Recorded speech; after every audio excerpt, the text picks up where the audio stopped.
Isso. Amém, né? Louvado seja o nome do Senhor Jesus Cristo. Na mensagem anterior, nós falamos sobre a igreja de Éfeso. E o desafio ali feito na igreja de Éfeso era a respeito de que nós não apenas deveríamos defender a nossa fé, mas também precisaríamos voltar ao primeiro amor. Ter uma vida com Deus, e essa vida com Deus deve ser refletida nos nossos relacionamentos, em especial nos nossos relacionamentos com os irmãos e com as irmãs de nossa igreja.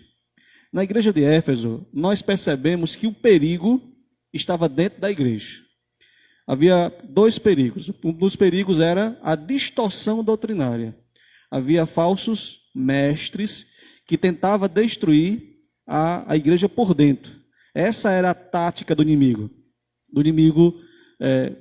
Que nós conhecemos biblicamente como o diabo ou Satanás. Então ele entrou dentro da igreja, destruindo o amor da igreja e destruindo também, tentando destruir a doutrina da igreja. Na igreja de hoje, nós iremos perceber que o perigo vem de fora. É um perigo que está fora. E é por isso que o título da mensagem de hoje é a igreja de Esmirna, né? A segunda igreja. Seja fiel até o fim. E quero convidá-los a abrirem suas Bíblias em Apocalipse, capítulo 2. Iremos continuar. Versículo 8 ao versículo 11, né? A tradução que eu estou usando é Almeida Revista e Atualizada, de 1909. Apocalipse 2, de 8 a 11. É o texto que nós iremos falar hoje. Iremos expor hoje. Amém? Diz assim o texto sagrado. Estas coisas diz versículo 8. Ao anjo da igreja em Esmirna escreve: estas coisas diz o primeiro e o último, que esteve morto e tornou a viver. Conheço a tua tribulação, a tua pobreza, mas tu és rico. E a blasfêmia dos que a si mesmos se declaram judeus, e não são, sendo antes sinagoga de Satanás. Não tema as coisas que tem de sofrer. Eis que o diabo está para lançar em prisão alguns dentre vós, para ser postos à prova, e tereis tribulação de 10 dias. Ser fiel até a morte, e dar-te-ei a coroa da vida. Quem tem ouvidos, ouça o que o Espírito diz às igrejas. O vencedor de nenhum modo sofrerá dano da segunda morte. Oremos mais uma vez. Pai Santo, aqui estamos, Deus, nós, pecadores. É bem verdade, Senhor Deus, que nós cremos de que nós somos pecadores redimidos, não por causa de que há algo de bom em nós, mas por causa, ó Deus, daquilo que Cristo fez por nós na cruz do Calvário, ó Pai amado. E é por causa disso, ó Deus, que nessa noite, né, por meio desta mensagem, nós rogamos a Ti, ó Deus, para que Tu possa conduzi-la, ó Deus, para que por meio dessa mensagem, o Teu nome venha ser honrado, venha ser exaltado, venha ser glorificado, Senhor Deus. Mas ao mesmo tempo nós rogamos, ó Deus, que vidas aqui venham ser edificadas, transformadas, salvas, ó Pai querido. E faça isso, ó Deus, usando esta mensagem. Usando, Senhor Deus, aquilo que Tu desejas falar por meio dessa mensagem. E como sempre tenho te rogado, ó Deus, não permita que o que sair da minha boca seja de mim mesmo, para que eu não seja, ó Deus, uma barreira para a Tua palavra chegar nos corações e fazer, ó Deus, a Tua obra na vida de cada um de nós. Nos guia, ó Deus, em nome de Jesus. Amém, amém. Meus queridos, segundo a tradição da igreja, Policarpo, pastor de Esmirna e também um dos discípulos de João, foi queimado na fogueira aos 86 anos de idade. Isso aconteceu mais ou menos no ano 155 da era, ou depois de Cristo, né? Também chamado de depois do ano da era comum, né?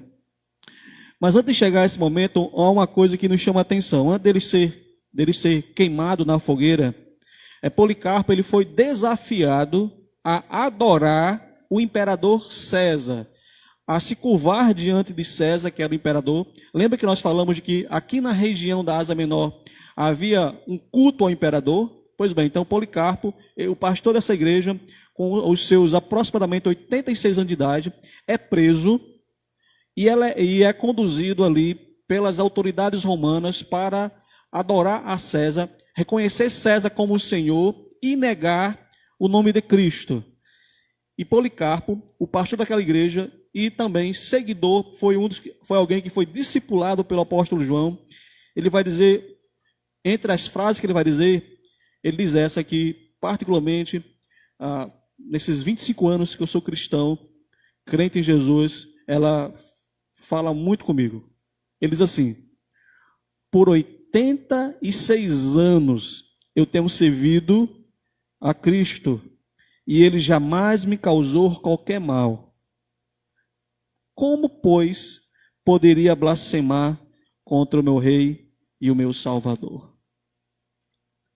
Como, pois, poderia blasfemar contra o meu Rei e meu Salvador? Em outro momento, em outra circunstância, mais uma vez, a autoridade romana coloca Policarpo, diz: se você não negar o nome de Jesus, o fogo te espera. E ele disse: esse fogo aí é pequeno diante do fogo do juízo, do fogo eterno.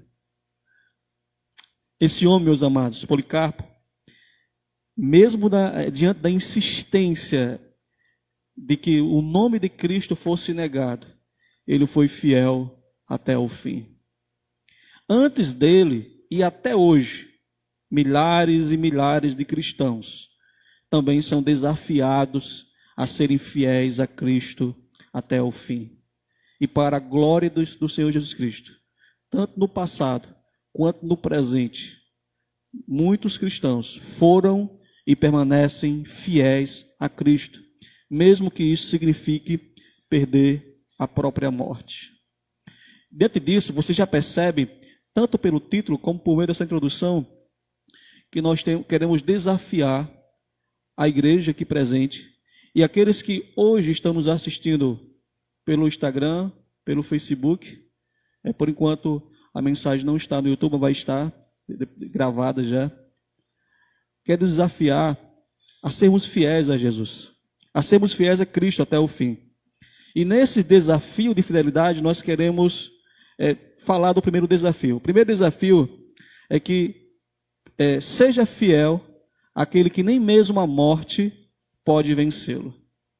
Veja que o chamado da fidelidade, ele começa com uma ordem que Cristo dá a João e também uma descrição que Cristo faz dele mesmo. A ordem que Cristo dá a João é para ele escrever ao anjo da igreja que está em Esmirna. Nós já explicamos anteriormente que o anjo tanto representa o anjo guardião, que está aqui na nossa igreja deve estar um anjo aqui nesse momento aqui, ou um grupo de anjos, observando o nosso culto, observando como nós estamos nos comportando, mas também o anjo, ele é o próprio pastor da igreja. E aqui no caso em particular, a igreja de Esmirna. A igreja de Esmirna, ela ficava a 46 quilômetros da cidade de Éfeso. Só para nós termos uma noção de distância, quem mora aqui em Mossoró, a distância de Éfeso para Esmirna era mais ou menos como daqui a cidade do nosso irmão Jalisson, Upanema. Ou então, nós poderíamos pensar, indo para Natal, até ali, a comunidade de Palheiros, em Açu ali. Essa seria mais ou menos a distância de Éfeso para a cidade de Esmirna. E aqui, o que nós vimos nessa história aqui, é de que essa cidade, desculpa aí, deu aqui um branco, essa cidade, das 7 cidades, é a única cidade que ainda existe. Atualmente, a cidade chama-se Izmir.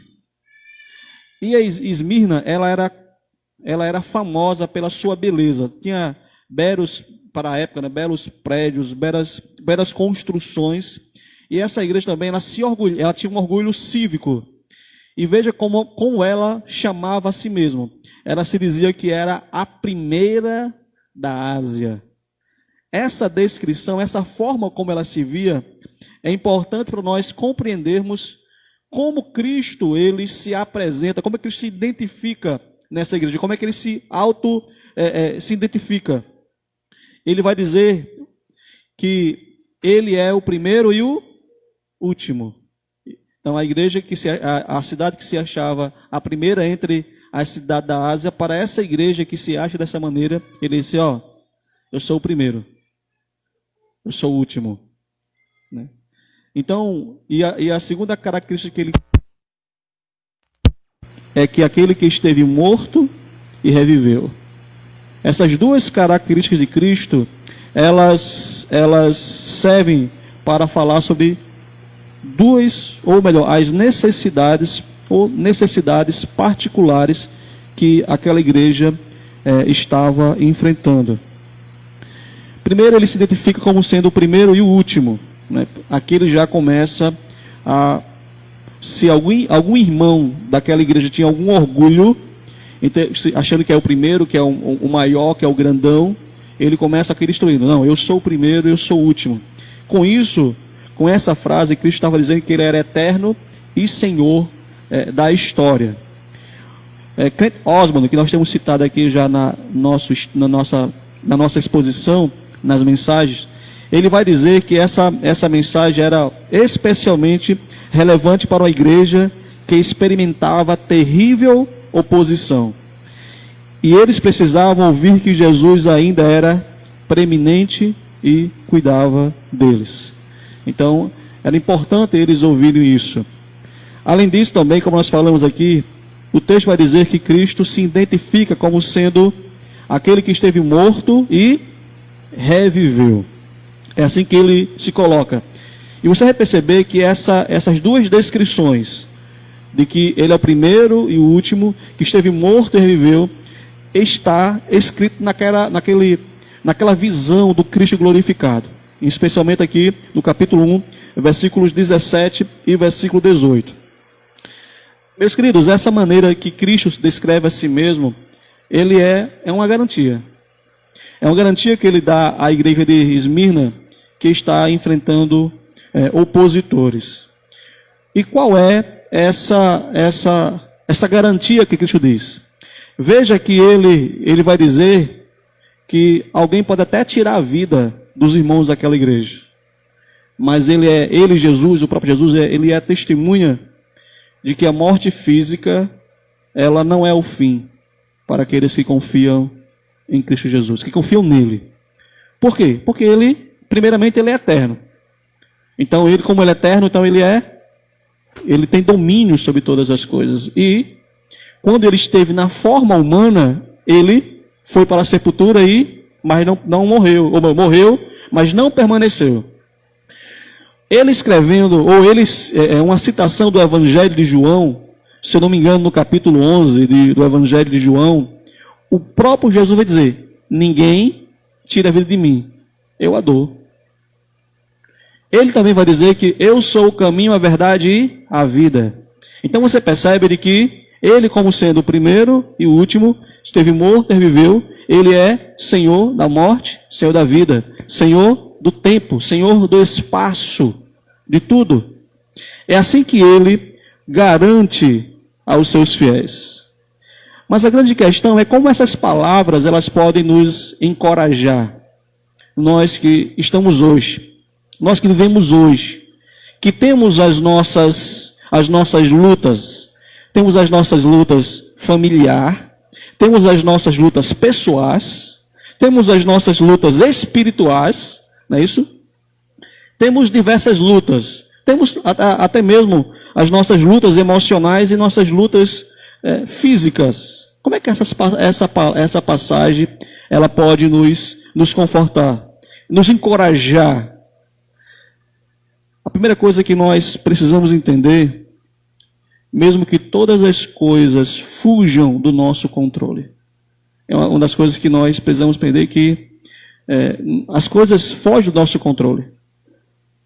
O sábio, escrevendo em Provérbios, vai dizer: o coração do homem faz plano. Você já percebeu já quantos planos você fez? Como pastor, eu fiz planos para a igreja esse ano. Nos reunimos, por exemplo, com a liderança da igreja para planejarmos o calendário anual da igreja. Cada um de nós fizemos planos para igrejas, planos pessoais. E, de repente, isso saiu do nosso controle. Estamos vivendo ou passamos por um período nós nos reuníamos unicamente por meio das redes sociais. Fugiu do nosso controle isso. Alguns de nós perdemos pessoas conhecidas. Outras perderam pessoas amadas. Isso fugiu do nosso controle. Mas para nós, que aquilo que aos nossos olhos parece fugir do nosso controle e que não sabemos o que fazer para continuarmos firmes na fé, porque quando tudo está difícil, a nossa fé ela é abalada. Alguns abalam sua fé mais do que outras. Né? Eu mesmo como pastor, como eu sou humano, a minha fé também ela é abalada. Por isso que ai daquele que se firma em mim, né? Ai daquele. Porque se eu cair, cai junto. Mas louvado seja Deus, que o desafio de Cristo não é para nos firmarmos no anjo da igreja, mas nos firmarmos nele, que é o primeiro e o último, que esteve morto e vive. Ele nos convida a depositarmos fé nele, a termos fé, a permanecermos firmes. Só que essa fé não é a fé no vazio, não é a fé em algo cego, mas é a fé nele, que é eterno e tem tudo debaixo do seu controle. Meus amados, minhas amadas, quando você perceber que as coisas estão fugindo do seu controle, eu convido você a descansar em Cristo. É nele que nós descansamos. É nele que nós firmamos a nossa fé. Essa igreja estava vendo as coisas fugir do controle. Essa igreja estava perdendo pessoas amadas. E Cristo diz: olhe para mim. Eu sou eterno. Eu venci a morte. Não se preocupe.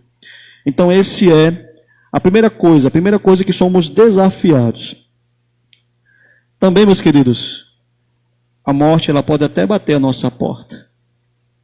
E ela vai bater. Cedo ou mais tarde, ela vai bater a nossa porta. Mas isso não deve nos causar desespero. Como percebemos aqui no texto, o nosso Senhor e Mestre é testemunho de que, para aqueles que permanecem fiéis, a morte física não é o fim. Ele passou 3 dias na sepultura, na contagem judaica. Se fosse na contagem aqui do Brasil, ou aqui do Ocidente, seria um dia e meio, mais ou menos. Porque ele foi sepultado mais ou menos às 5 horas da tarde da sexta-feira e no domingo de madrugada, ainda escuro, talvez lá para as 4 da manhã, ele ressuscitou. Mas na contagem dos judeus, sexta-feira um dia, sábado segundo dia, domingo terceiro dia. Porque eles contavam, se faltasse 1 hora para terminar o dia, eles contavam como se fosse um dia completo. E assim, mas não importa, ele venceu, ele esteve morto, ele venceu, ele é Senhor da morte. Então a morte física ela não pode nos vencer. Mas permanecer fiel, aquele que nem a morte pode vencer, não é apenas um ponto dessa mensagem. O outro ponto dessa mensagem é que precisamos ser fiéis, ou seja fiel àquele que preserva o seu povo na riqueza espiritual. Nesse segundo ponto, ele é baseado no versículo 9 e na primeira parte do versículo 10. Aqui, percebemos um contraste que Cristo faz entre a pobreza material e a riqueza espiritual. Também, nesse versículo 10, nós vemos que ele vai, ou ainda no versículo 10, melhor dizendo, exatamente, ele vai descrever um tempo de aflição e que iria ocorrer sobre a cidade de Esmina, mas também ele vai dizer que havia agentes por trás dessas aflições. Então, como é que ele começa essa mensagem? Mais uma vez, ele vai começar falando que ele tem um conhecimento perfeito, absoluto, total. Meus amados, voltando ao que nós falamos agora há pouco, quando ele fala de que as coisas podem fugir do controle, mas não dele, porque ele tem conhecimento total. E veja que nesse versículo, aqui, ele não vai descrever como aconteceu com a cidade de Éfeso, ele não vai descrever as boas obras. Quando ele disse, eu conheço as tuas obras, eu conheço as tuas boas obras, aqui, nesse caso em particular, não são as boas obras da igreja de Esmina que ele conhece. Claro que ele conhece, mas o que é descrito aqui é a situação que a igreja de Esmina ela estava enfrentando. Eu quero aqui abrir um parêntese para nós entendermos, veja como Cristo ele nos trata de maneira individual. Para a igreja de Éfeso, ele fala das obras. Ele diz que eu conheço suas obras. Para a igreja de Esmirna, ele diz, eu conheço a situação em que você está vivendo. Né? Veja que é assim que se encontrava. É assim que ele coloca. E dentro desse relato nós percebemos que essa era uma igreja pequena como a nossa, possivelmente. E aos olhos humanos essa igreja não tinha importância, não tinha influência. Então, olhando para a nossa cidade, tem algumas igrejas que são tidas importantes, né? Algumas pessoas acham que a importância do pastor está na igreja que ele está pastoreando. Então, se você é pastor da igreja X, e essa igreja X já tem influência, então você é grandão. Se você é igreja da Nova Vida, você é pequeno. Então você tem que olhar, mas o grandão é fulano de tal. O pastor Queiroz é pequeno, porque é da igreja Nova Vida, né? Então veja aqui por quê. Porque quando a igreja é elitizada, achamos que o pastor é importante. Quando a igreja ela é de um bairro mais pobre, e aí, aos olhos humanos, é uma igreja que não é muito vista, não tem muita importância. Isso acontece até mesmo aos olhos de alguns irmãos, né? Essa falta de importância acontecia principalmente porque aquela igreja era formada por pessoas pobres. A maioria, se não todos, dos irmãos daquela igreja eram pessoas pobres. Mas aos olhos de Deus, aquela igreja era rica espiritualmente. Porque ela tinha um grande nível espiritual. Então, você percebeu aí? Eu vou repetir aqui. Aos olhos humanos, olhando para a igreja de Esmirna, alguém a via como sendo de pouca importância, de pouca influência. Mas quando Deus olhava para aquela igreja, ele olhava como sendo uma igreja rica. Agora, nesse momento, não está aqui no meu esboço, mas eu me lembrei aqui quando Samuel foi ungir um rei para Israel. E quando ele foi ungir um rei para Israel, apareceu o primeiro filho de Jessé. Alto, bonito, né, fortão, né? Que suspiravam as meninas, né? Aí Samuel disse, esse com certeza é ungido do Senhor. E aí Deus disse a Samuel, não se engane. O homem vê a aparência, mas eu vejo o coração. Então, para você perceber, Davi foi visto sem importância até o olho do próprio pai. Todos os irmãos de Davi estavam presentes, menos Davi. Então achava que jamais Davi seria escolhido, porque era alguém sem significância. Jovem, adolescente possivelmente, ruivo, né, pequeno na época, né? Então, insignificante. Mas era exatamente esse que era aquele que Deus disse. Esse tem é o homem que tem, é segundo o meu coração. Deus não vê a aparência, Deus vê o coração. A importância de Deus não está na beleza do templo. Isso não quer dizer que nós não devemos cuidar da beleza do templo. Nós devemos cuidar de nossa aparência pessoal. Mas o que Deus olha não é o nosso exterior. O que Ele olha é como está a nossa vida espiritual. Então essa igreja materialmente é uma igreja pobre. Nós temos 3 palavras aqui desse texto, que é pobreza, tribulação e blasfêmias. Então qual era a causa da igreja ser uma igreja pobre? Possivelmente essa igreja estava pobre, os irmãos estavam pobres, porque a primeira palavra aqui é blasfêmia, que nós poderíamos traduzir por calúnias. Mas interessante que a palavra blasfêmia, porque há uma junção, né? Blasfemar contra o irmão é blasfemar contra Deus. Caluniar o irmão é caluniar contra Deus. Foi isso que Cristo disse a Paulo. Quando Paulo estava perseguindo os irmãos, ele disse: Paulo, porque você me persegue? Então falar mal do irmão, falar mal do pastor, é falar mal de Cristo. Né? Então calúnia contra outra pessoa, levantar falso contra alguém, como alguém fiel, alguém que está fiel em Cristo, se falar contra Jesus. Então, o que aconteceu? Aquela igreja ela estava pobre porque ela estava sendo perseguida. Nós já falamos aqui anteriormente, na primeira mensagem, de que o que acontecia? Se você era um comerciante, você tinha um padroeiro. Você tinha que participar. Mas você é um crente fiel. O que você fazia? Não participa. Então você perdia a sua posição social. Você tinha um emprego, e atrás do emprego. Para o emprego você tem que adorar o imperador. Então eu não quero não. Então essa igreja estava sendo perseguida, caluniada, porque ela não queria adorar o imperador e não queria fazer parte do culto idólatra. O que acontece isso? Eu prefiro ganhar menos do que perder a minha fidelidade a Deus. Então, é isso que Cristo estava dizendo aqui. E Cristo denuncia que esse grupo de judeus, aqui havia, na cidade de Esmirna, havia uma grande comunidade judaica. E muitos desses judeus estavam caluniando, denunciando os irmãos daquela igreja, dizendo de que eles não adoravam o imperador. Eles não te adoram. Eles estão no comércio lá, mas eles não adoram não, né? Então era confiscado os bens desses irmãos.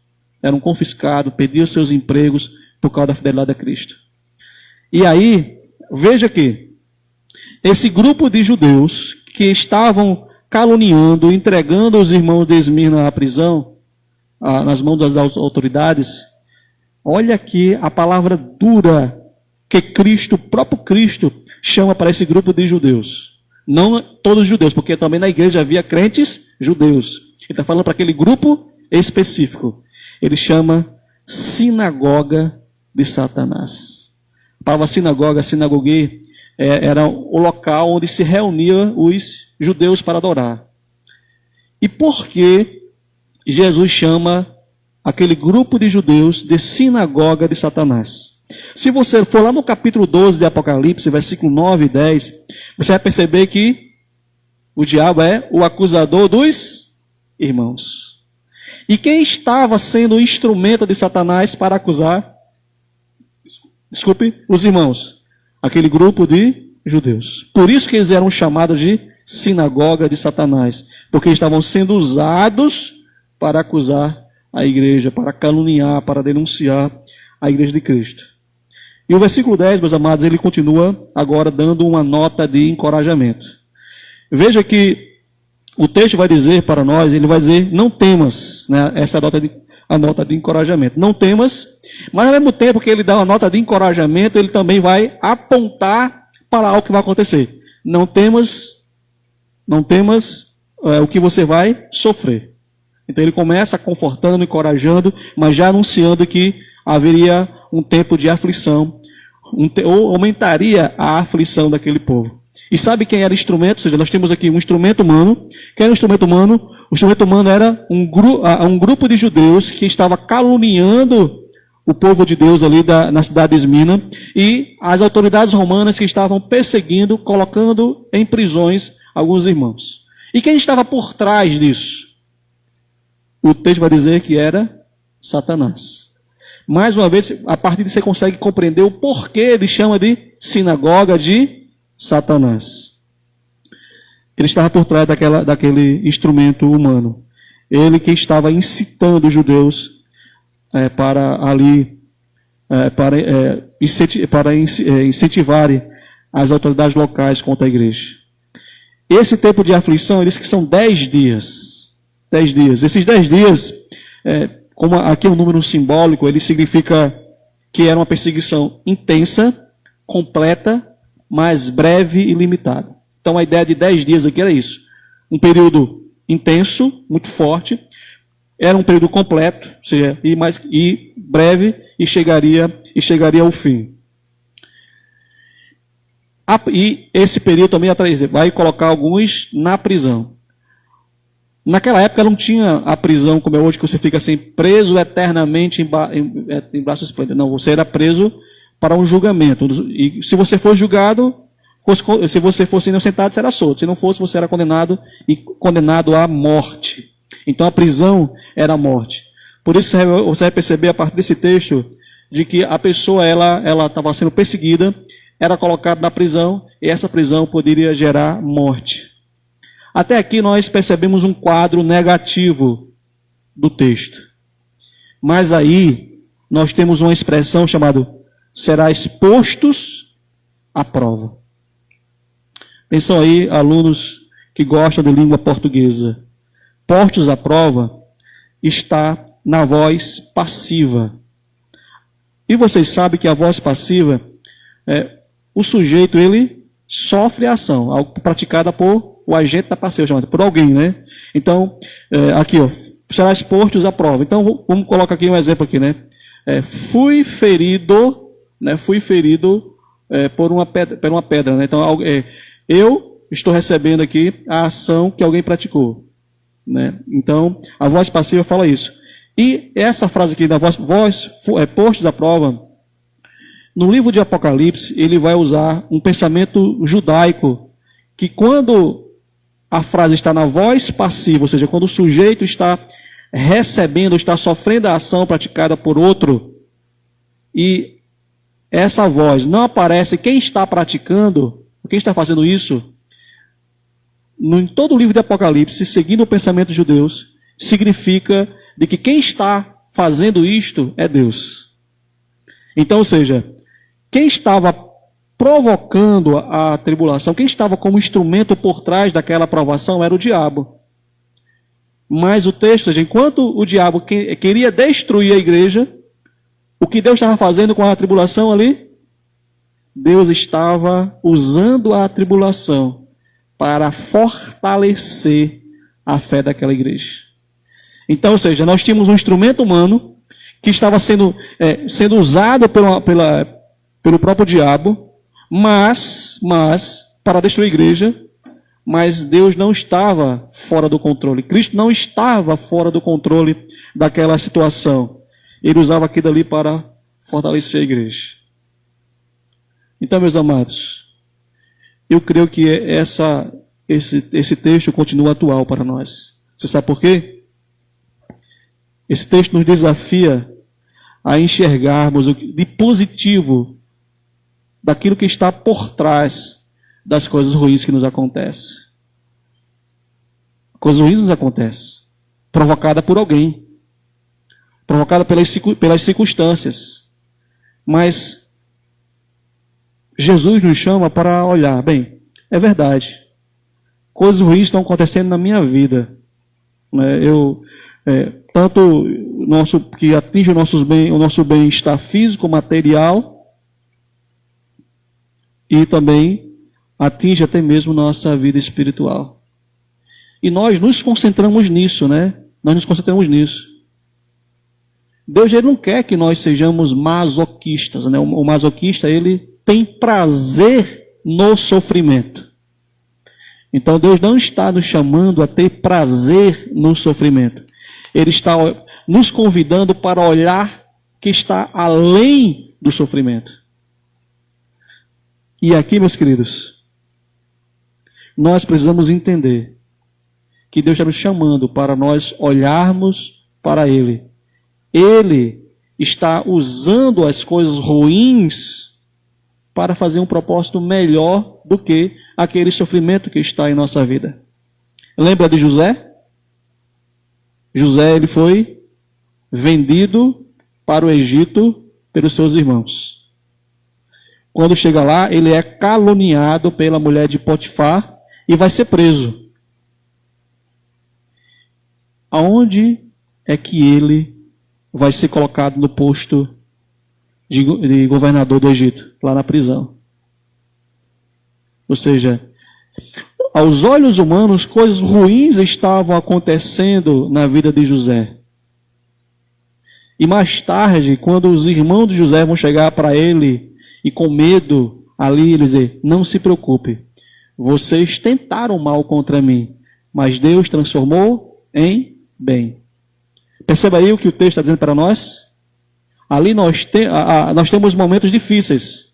Momentos difíceis que são provocados como consequência de nós vivermos num mundo pecaminoso. A terra está maldita por causa do pecado. E como ela está maldita, nós sofremos as consequências de estar nessa terra. Sofremos. Nós adoecemos, nós nos envelhecemos, nós também perdemos pessoas que nós amamos. Estamos aqui. Nós somos também atacados por outras pessoas.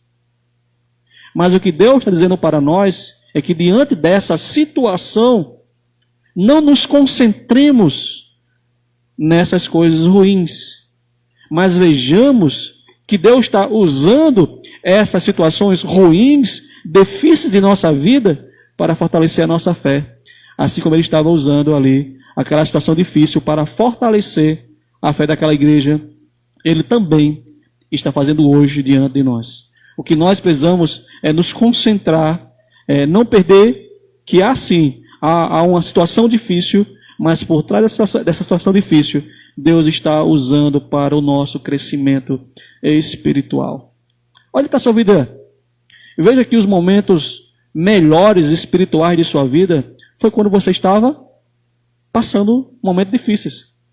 Você orou mais, você leu mais a Bíblia, você veio mais para os cultos. Notou isso já? Você escutou hinos, você deixou outras coisas de lado, você começou a buscar a Deus. Então, ou seja, Deus mandou algo ruim? Não.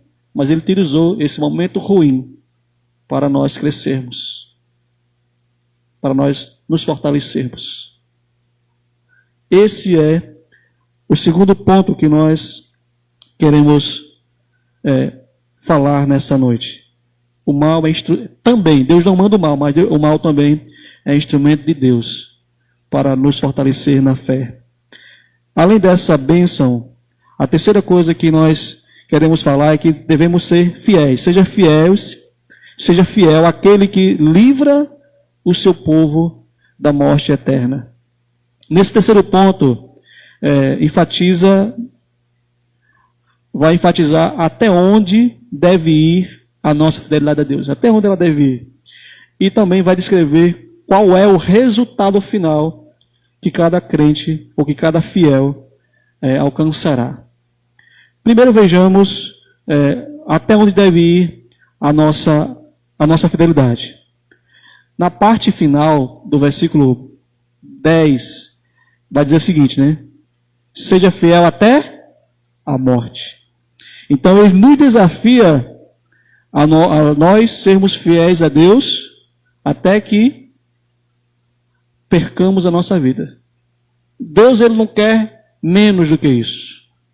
Na leitura bíblica responsiva, nós já percebemos lá que Ele diz que aquele que perder sua vida, aquele que ganhar a sua vida, vai perder a sua vida. Mas aquele que perder a sua vida, vai ganhá-la. Por quê? Ele vai dizer, né? Aquele que me segue, né? Agora me esqueci agora. Até a cruz, né? Aquele que... meu pai. Enfim, quando ele fala lá de carregar a cruz, né?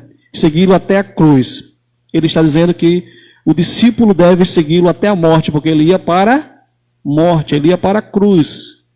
Né? Era o desafio dele. Então a fidelidade do crente, é isso que ele está falando aqui a Esmirna, a fidelidade do crente não deve parar até onde vem a primeira dificuldade.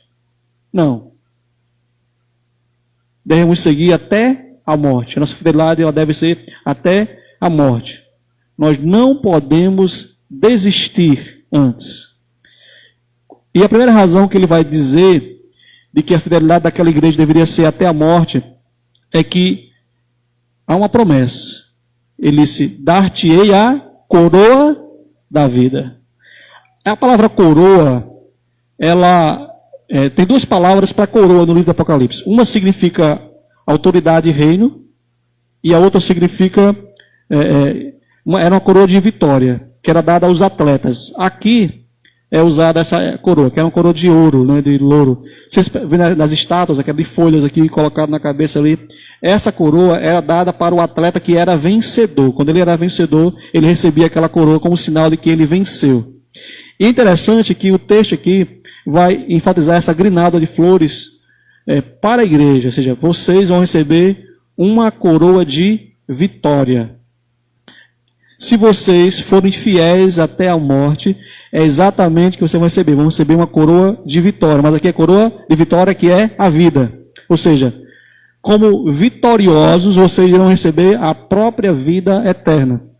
Mais uma vez aqui parece de que a salvação seria sofrer, né? Ou seja, você perseverar no sofrimento. Mas lembre que ele está falando aqui para a igreja, para pessoas que confessaram Cristo como um Salvador. Lembre que a Bíblia fala de que todo cristão, ele é preservado, todo cristão verdadeiro é preservado por Cristo.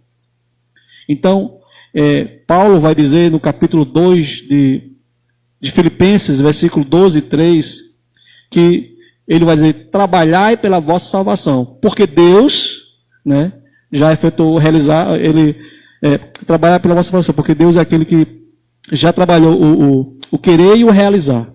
Ou seja, Deus já, pela sua graça, já agiu na vida do crente para ele trabalhar a salvação. Ou seja, ele já trabalhou na vida do crente para ele perseverar.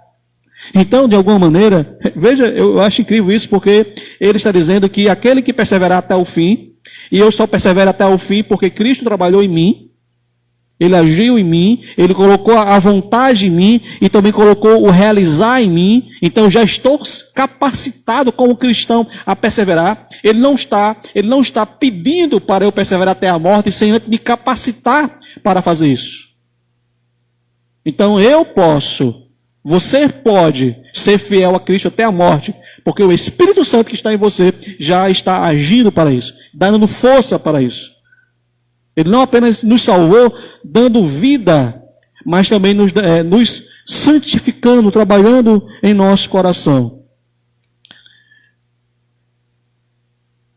A outra coisa que nós percebemos, como chegando no versículo 11, é que ele vai ampliar esse desafio para todas as igrejas, assim como aconteceu com Éfeso. Esse desafio não era somente para a igreja de Esmirna. Ele vai dizer, quem tem ouvido, ouça o que o Espírito diz às igrejas. Então veja que essa mensagem para a igreja de Esmirna, ela serve também para a Igreja Batista Nova Vida e para todas as igrejas. Mas também ela serve para cada crente. Porque quer dizer, quem tem ouvido, quem faz parte da igreja, escute o que eu estou dizendo. Escute a voz do Espírito Santo. A voz do Espírito Santo por meio da palavra, do que está escrito na Bíblia. Escute a voz do Espírito Santo. E qual é a voz do Espírito Santo? Ele vai desafiar cada crente da igreja ao vencedor. Mais uma vez, ele vai desafiar ao vencedor. Vencedor de quê? Dessas circunstâncias adversas, dessas circunstâncias difíceis. Que aqui qual era a circunstância aqui? Perseguição, levando à prisão e gerando morte. Ou seja, aquele que perseverar nos momentos difíceis, sendo fiéis, a Cristo até a morte, esse é o vencedor. O vencedor é esse. É aquele que não desistiu de seguir a Jesus diante das dificuldades. E o que nós temos percebido, eu tenho conversado com vários pastores, e eles perguntam, como é que está a igreja, pastor? Aí eu digo, não, muitos irmãos não estão vindo para o culto. Ele disse, aqui está do mesmo jeito. Um vírus, a política, uma música, um namorado, uma namorada, derrubou muito crente. Mas o vencedor, aquele que foi capacitado por Cristo, não vai ser vencido. Vai perseverar até a morte, não vai desistir de Cristo, não vai desistir. E sabe, cada crente de todas as igrejas irão perseverar. E aí, ele vai dizer que esse vencedor é livre da segunda morte. Não sofrerá a segunda morte.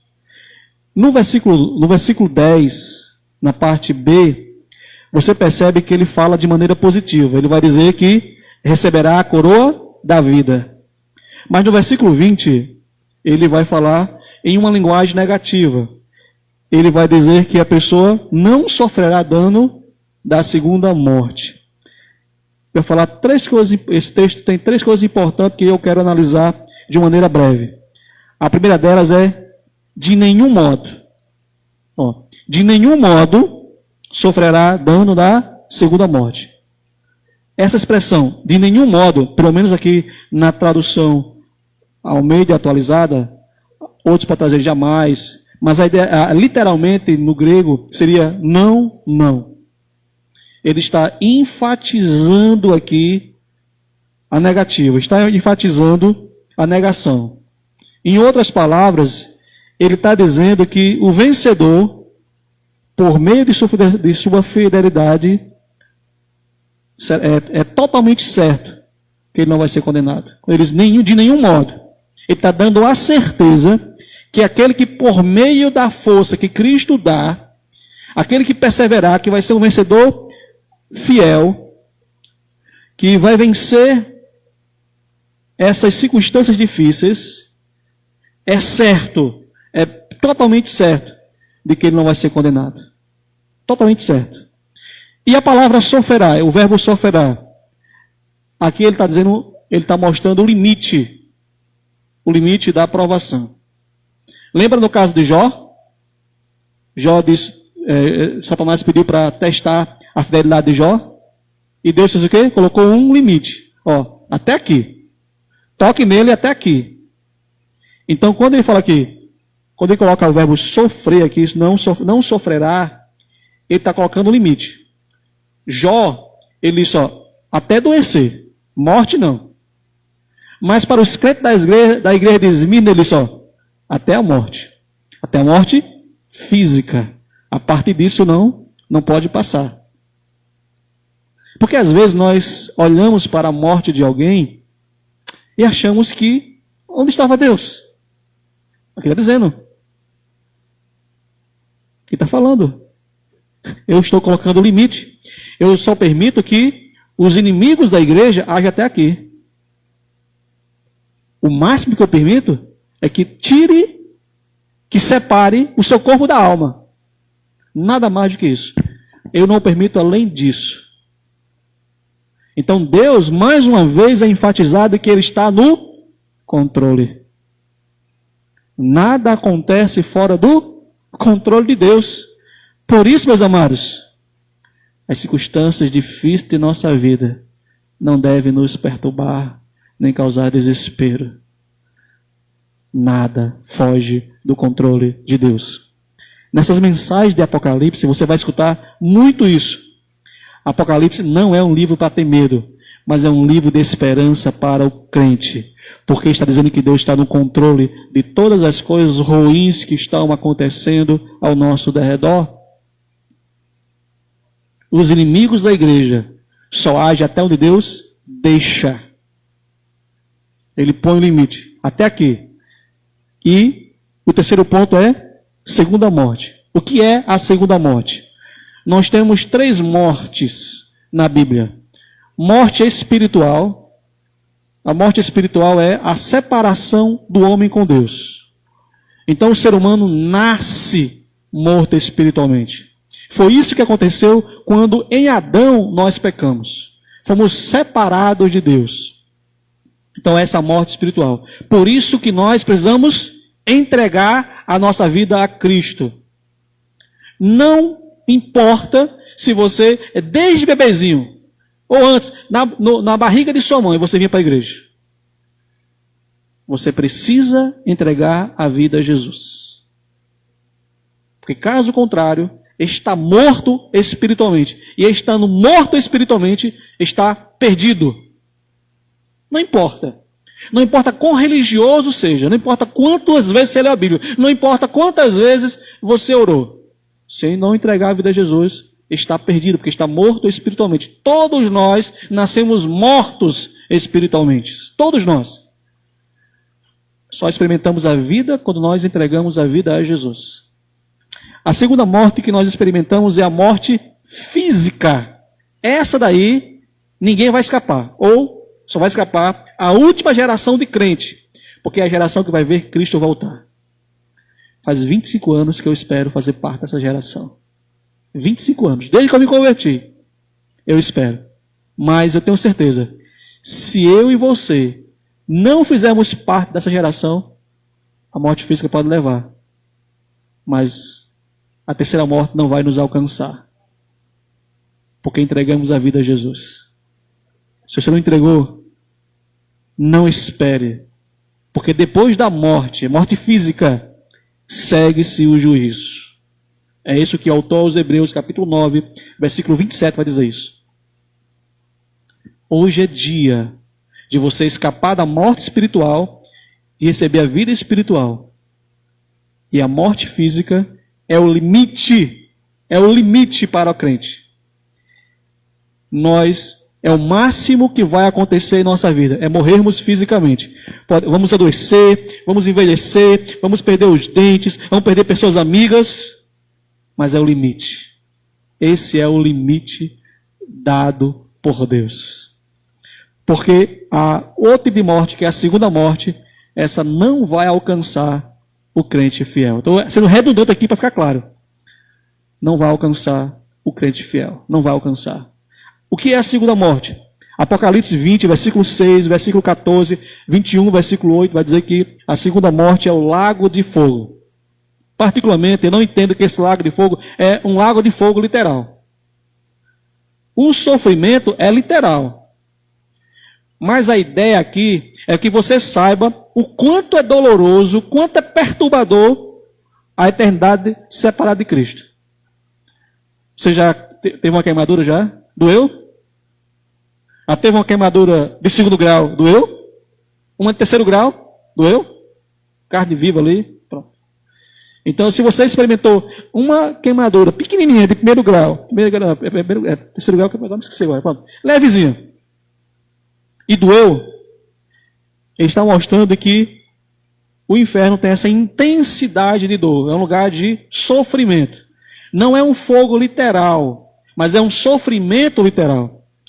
A Bíblia vai usar algumas figuras de linguagem para representar esse sofrimento eterno. Ranger de dente. Um dor. Ai, doendo. Frio. Ele vai falar da escuridão. Porque a escuridão do deserto era muito frio. Então, ou seja, você tem a escuridão e tem calor. Então, a escuridão e o calor são símbolos de tormento, de um tormento real. Então, a segunda morte é um tormento real pelos séculos dos séculos, ou seja, por toda a eternidade. Então, o texto está dizendo que Deus, ele permite a prova do crente até a morte física. Ele não permite que o crente experimente a condenação eterna. Você já imaginou o que aquela igreja estava ouvindo? Deus, onde tu estás, Deus? Por que milhares e milhares, ou Dezenas e dezenas de nossos irmãos estão morrendo. Ó, Senhor, tudo bem, Senhor, olha, eu suporto. Eu perdi meu emprego, eu suporto, Senhor. Ah, Senhor, eu perdi a minha empresa, eu suporto, Senhor. Mas por que os nossos irmãos estão morrendo? Deus disse para aquela igreja: ó, é o limite. Eu deixo até aí. Depois disso, não. Não tenham medo daquele que só mata um corpo e não pode destruir a alma, não pode fazer mais do que isso. É esse o limite para o crente. É esse o limite para a igreja do Senhor. É isso que vai dizer no capítulo 6, versículo 9 de Apocalipse. As almas dos crentes estão como num altar. Lá o altar. Lembra do altar? O que é o altar? O altar na Bíblia, altar de sacrifício, tinha duas funções. Sacrifício para perdoar pecados, só um para fazer, é Cristo. Então o crente não pode ser sacrifício pelo pecado. O outro sacrifício era de gratidão. Então a morte do crente, daquele que morre fiel a Deus, que é fiel até a morte, está no altar de Deus como um sacrifício de gratidão. Então, no capítulo 6 de Apocalipse, as almas dos crentes são vistas como sendo no altar de Deus, lá no céu. E eles estão dizendo: Senhor, e aí? Por que, Senhor? Ele disse: tenha calma, descanse. Outros vão morrer. Mas quando chegamos no capítulo 20 de Apocalipse, versículo 4, nós encontramos estas almas reinando com Cristo. Meus irmãos, desde que eu me converti, eu amo Apocalipse porque é um livro de esperança para o crente fiel. Ela vai mostrar que por trás da tragédia, Deus está no controle, segurando o seu povo, colocando limite. As circunstâncias adversas dessa vida podem até nos conduzir à morte, mas jamais pode tirar a nossa salvação, caso nós sejamos servos e servas fiéis a Cristo. É isso que ele está falando a cada um de nós. Há um limite, meus amados. Podemos até não querer morrer, mas não temamos a morte. Ela é o máximo que pode acontecer conosco que cremos em Jesus como nosso Salvador. Não precisamos ter medo. E eu escutava isso de um pastor da Assembleia de Deus, bem velhinho. Ele diz: eu quero dizer para aqueles que têm medo de morte: tenha medo não, meu irmão. É o máximo que nós podemos experimentar. Nós não iremos passar a eternidade no inferno, porque Deus, Ele nos dá certeza.